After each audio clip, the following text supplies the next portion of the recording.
Sebuah informasi terbaru bahwa ada kesamaan benang merah, kesamaan masalah ketika sang mantan ini memimpin 3 klub 2018 dengan timnas Korea, dengan timnas Indonesia, dan terakhir dengan klubnya yang hanya bertahan 3 bulan. Iya. Jadi apakah kita masih mau memilih orang yang sudah memiliki rekam jejak problematik? Nah, ini kita harus pandai-pandai, mesti pintar-pintar mempelajari literasi. Jangan kebanyakan nonton drama Korea jadi terbawa suasana. Oke, jumpa lagi di Footballitik bersama saya Budi Setiawan dan Bung Toel. Karena hari ini gue pakai baju putih dan Bung Toel pakai baju hitam, jadi gue yang maju duluan. Hari ini Kayak main catur. Ya, hari ini kita akan membahas barang kadaluarsa. Barang basi yang sudah expired tapi masih pengen dicicipin sama semua orang. Gitu ya. Iya. Kalau film judulnya Arwah yang Masih Gentayang. Oke. Gue tahu lo udah banyak punya bahan Iya. akan diomongin. Jadi kira-kira untuk masuk ke dalam topik kita apa ya yang mau lo sampaikan tentang barang expired ini? Yang pertama adalah dalam situasi yang viral yang menjadi topik buat semua publik bola Indonesia setelah atau pasca gagal, STY kan kembali disebut-sebut katanya ya. Bukan cuma di Arab, tapi juga pertamanya di Sidoarjo waktu U23 udah mulai lagi diteriakan. Lalu kemudian di Arab, lalu kemarin juga uji coba U23 timnya Indra Safri di Stadion Madia juga diteriak-teriakin lagi. Jadi yang mau kita sampaikan sebetulnya mengingatkan supaya ilusi ini jangan sampai membodohi kita terus-menerus gitu loh. Kenapa lo sebut ilusi? Ilusi karena seperti apa ya, publik seperti terhipnotis gitu loh. Terhipnotis dari apalah gitu loh. Belum lagi apa namanya, penterjemah yang banyak bercerita tuh belakangan gitu kan. Sahabat Sintayong, sekarang titlenya Sahabat Sintayong. Gitu ya? Iya. Kemarin gue lihat di salah satu media televisi itu udah bukan lagi nama atau jabatan, tapi Sahabat Sintayong. Udah kayak politik aja nih. Waduh. Kawan ini, sahabat ini. Maka gue membaca, menganalisis isu Sintayong dinaikin lagi, STY ini dinaikin lagi sebagai bensin. Karena kan dasarnya udah ada tuh. Jadi disiram bensin STY naik lagi tuh eskalasinya. Cuma itu yang gue bilang ilusi gitu loh. Karena kalau lihat perkembangan terakhir, berita terakhir, Ulsan mantan klubnya Sinteyong itu akhirnya menang kan? Menang. Pasca dia tidak menjadi pelatih. Setelah dipecat menang. Kemudian selebrasi golnya itu menarik, selebrasi swing golf kan. Epic itu.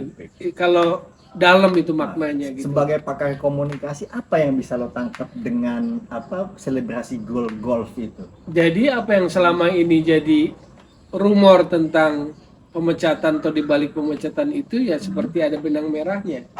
Karena selama memimpin Ulsan, ketika tim tandang katanya selalu ada tas golf di bis tim itu.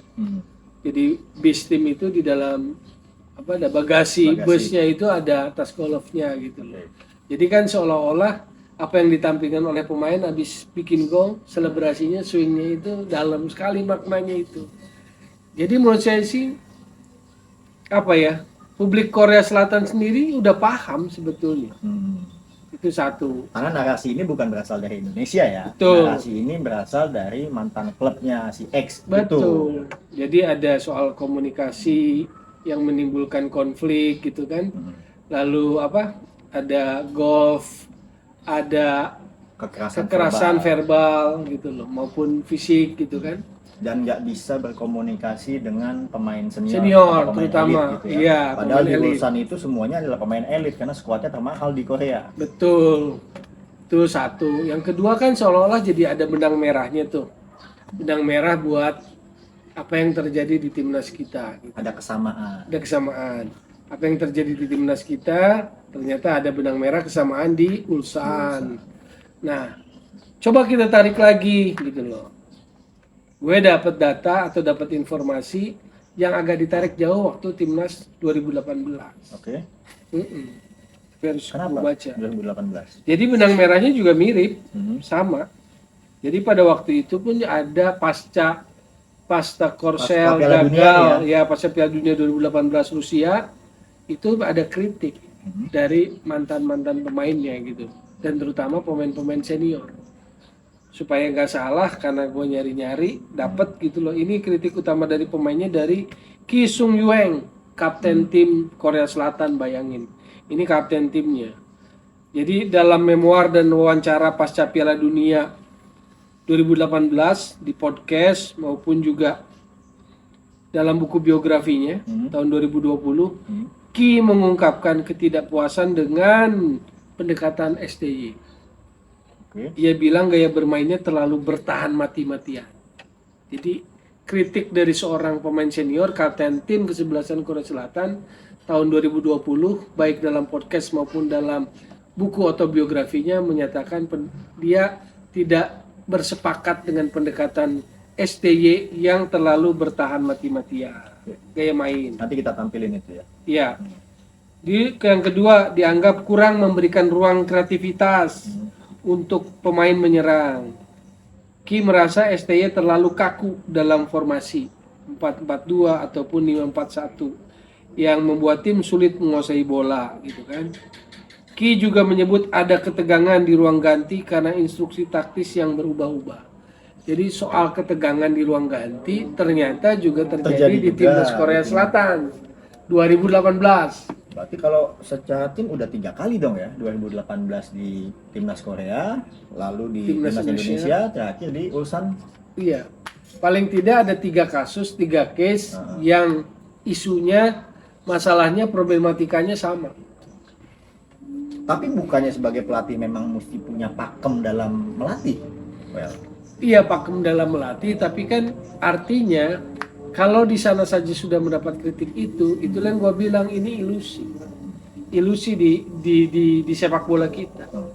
Fondasi ini tanda tanya besar, nggak pernah ada diskusi soal fondasi gitu. Soal apa potong generasi. Ini kan sebetulnya alasan logisnya karena dia pegang 3 tim sekaligus waktu itu. ya. 20, 23 dan senior gitu loh. Oke. Berarti kalau misalnya hanya terjadi di satu tim, oke lah, mungkin probabilitasnya kita nggak bisa bilang kalau ini bermasalah. Ya. Tapi kalau sampai di 3 tim yang dia pegang memiliki kesamaan masalah, bisa nggak kalau kita sebut dia ini sebagai pelatih problematik? Ya, terutama saat menangani pemain-pemain senior. Oke. Kan ini kebanyakan pemain senior yang berbicara juga. Di contoh Kapten Ki Sung Yueng. Lalu ada juga gelandangnya Lee Jae-sung. Oke. Dalam wawancara dengan media Jerman setelah pindah ke Holstein Kiel, Lee Jae-sung tahun 2019 menyatakan bahwa di bawah STY latihan terlalu fokus pada fisik dan pertahanan yang membuat pemain seperti dirinya, artinya pemain yang punya kemampuan lebih ofensif, merasa terkekang. Ia tidak secara eksplisit bilang tidak suka, tetapi mengimplikasikan preferensi untuk gaya Paulo Bento, pengganti STY di timnas Korea Selatan waktu itu, lebih fleksibel gitu. Oke. Jadi ini pemain senior yang dua-duanya ngomong. Ada pengakuan data dari mantan pemain timnas Korea Selatan 2018. Dan sebelumnya kan mantan petinggi Ulsan SD kan juga mengungkapkan hal yang serupa Betul. ya terhadap STY ketika melatih di klub. Iya. Seperti itu. Jadi intinya ada 3 case kan, sekali lagi 2018 walaupun mengalahkan Jerman yang kemudian istilahnya digembar-gemborkan, ya diglorifikasi, tapi di balik itu semua sebetulnya ada problematika di ruang ganti. Ada komunikasi yang menciptakan ketegangan. Ada gaya bermain yang tidak sepenuhnya disepakati atau disetujui oleh pemain senior. Mirip nggak? Ada kesamaan kecuali soal yang golf, karena yang golf itu baru muncul di Ulsan. Nggak tahu dari timnas Indonesia sama timnas Korea apakah kebiasaan main golf itu udah muncul. Iya, di Ulsan kan udah jelas-jelas ada sindiran bahwa tiap kali timnya tandang bawa ada tas golf di bagasi bus tim itu sendiri. Makanya ada selebrasi pemain Swing. swing. Apa itu namanya, satir ya, sarkas gitu loh. Dengan semua apa yang tadi lo sampaikan itu Ya. konteks dengan isu terkini setelah PK sudah tidak menjadi pelatih timnas, lalu ada usulan, Ya. desakan, dorongan untuk PSSI memilih kembali Sintayong. Menurut lo gimana? Ya itu yang gue bilang ilusi. Jadi ketika didorong lagi jadi pelatih timnas mau untuk kedua kalinya, katanya alasannya nggak haram CLBK. Cuma kan case yang dijadikan contoh adalah Herve Renat tuh, Ya. Arab. Setelah Mancini gagal ditarik lagi, Herve Renat berhasil. Kan kasih contohnya jangan cuma itu. Ada Marcelo Lippi 2006 bawa tim Italia juara dunia. Setelah gelar juara dunia dia mundur, digantikan Donadoni di Piala Eropa 2008. Tidak berhasil, tidak sukses. Ditarik lagi Lippi. Apa yang terjadi di Piala Dunia 2010? Italia terhenti di babak penyisihan grup. Jadi 2006 Marcelo Lippi antar Italia juara. Di 2010 Marcelo Lippi memberikan sebuah perjalanan Italia terburuk, berhenti di penyisihan grup. Jadi tidak selamanya CLBK itu indah gitu loh. Apalagi yang diajak rujuknya udah nggak mau, misalnya federasinya gitu. Nah, Kan it takes two to tango kan. ya memang itu terlalu kasuistis. Ya. Kalau misalnya kita bilang ada CLBK udah memimpin terus balik lagi hasilnya bagus, tapi banyak juga yang nggak bagus. Banyak juga yang nggak bagus Artinya, case-nya. pelatih memang butuh harmon Ya. dengan tim yang dilatihnya. Pelatih yang A Ya. memimpin klub A atau tim B ini bisa sukses, tapi Betul. bisa juga gagal. Ya. Risikonya kita nggak bisa tahu. Betul. Oke. Kalau dalam konteks calon pengganti Patrick Kluivert, berarti si mantan masuk nominasi nggak? Jangan dong menurut Jangan. saya, jangan. Karena juga yang beredar contohnya siapa, sahabat Sinteyong, mantan penerjemah itu kan mengatakan bahwa kalau dengan Sinteyong pasti ronde 3 gitu kan. Karena dia akan datang ke klub-klub Eropa gitu. Oke. Ingat nggak waktu timnas U23 manajernya Borneo deh, Daud ya Iya, kalau nggak iya, salah. Itu mengatakan kritik tegas-tegas. Bicara dengan klub, komunikasi dengan klub, jangan sembunyi di ketiak Erick Thohir katanya. Ini klaimnya mau bicara sama klub-klub owner dari klub-klub Eropa. Klaimnya penerjemahnya. Lah sementara kemarin aja sudah kejadian, sudah terjadi, manajer Borneo aja pernyataannya ada jejak digital. Tolong komunikasi yang baik dengan klub. Jangan sembunyi di ketiak Erick Thohir aja waktu menjelang berangkat Piala Asia U23. Jadi kalau dengan klub Liga 1 yang ada di Indonesia, Iya. ya kerjanya aja Iya. dia nggak mampu, Betul. kok berani-beraninya berbohong gitu maksud lo? Berani-beraninya klaim gitu Klaim, loh. oke. Klaim ya. Seolah-olah akan minta kesini. izin, akan bicara dengan klub Eropa di mana pemain-pemain naturalisasi itu bernaung gitu loh. Sementara di lokal sendiri ada buktinya tuh. Manajer Borneo namanya Daud pernah marah, pernah menyentil dengan sangat keras. Jangan sembunyi di ketiak Erick Thohir. Komunikasi dengan klub. Memang dipikir-pikir, kalaupun dia suka balik lagi kemarin ke kita, kan pergaulannya bukan dengan football family pelaku bola. Football family dalam konteks pelaku bola. Ya. Tidak dengan klub, tidak dengan pelatih. Tapi kan kebanyakan pada saat setelah dipecat suka balik lagi kembali kan berelasinya dengan influencer. Ya. Ngunjungin akademinya. Iya.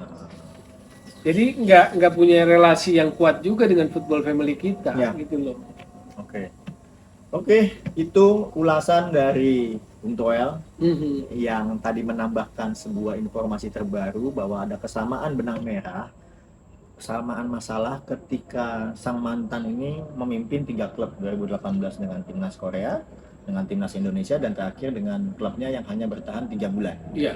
Jadi apakah kita masih mau memilih orang yang sudah memiliki rekam jejak problematik? Nah, ini kita harus pandai-pandai, mesti pintar-pintar mempelajari literasi. Jangan kebanyakan nonton drama Korea jadi terbawa suasana.